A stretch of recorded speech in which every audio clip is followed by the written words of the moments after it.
So Brian, in the linguistic world, we can either translate word for word, and just the word for word, we translate it word for word. It sounds so faithful, It just, or thought for thought. There's a tension between word for word and thought for thought. And we call thought for thought either dynamic or functional, and we call word for word formal.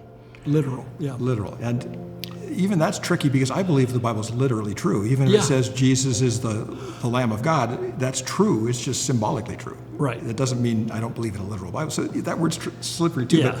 But you look at thought for thought and word for word. Now you're sitting in the United Nations and you're a translator with it, and the peace of the world's at stake, and you're the Security Council translator. You bet your life you're going to be doing thought for thought because you don't want anything to be messed up there. Right. And we use puns, figures of speech, metaphors. We use, in English, acceptable slang from time to time, and we spin things.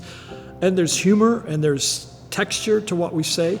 But when you translate it, it's lost. I don't know if you've ever tried to take a joke in English and put it into another language. No worky. No. It does not work. It's because humor itself and puns and sarcasm, it's unique to that language. It's expressed in unique vehicles. So the Bible is full of sarcasm. I mean, Proverbs 1. Oh, my goodness. You call out to me, you won't listen to me, go ahead, I will not listen to you, and there's, throughout the Bible, you have puns, figures of speech. You have metaphoric language that is meant for the Hebrew listener, reader.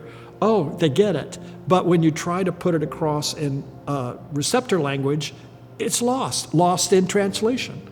So it's important that we do our best to not insist on a word equivalent translation, but a dynamic equivalent. So you see how lost in translation is something, it is a ditch we want to avoid. And if it takes us 5 words to communicate what one word is in Hebrew, so be it. Yeah. Because we're bringing the meaning over to the reader rather than a harsh, strict stuffing everything into just one word, which you're obviously going to cut off meaning and context and flavor if you insist on one word. So that's why the Passion Translation may have a little bit more word count, but even that we're revising. Even that I'm working on to make sure no superfluous phrases and things are added. It's fascinating to see how this all fits together. And you say it's an art, but it takes from science. It's not. It's like it's not a science. We use science,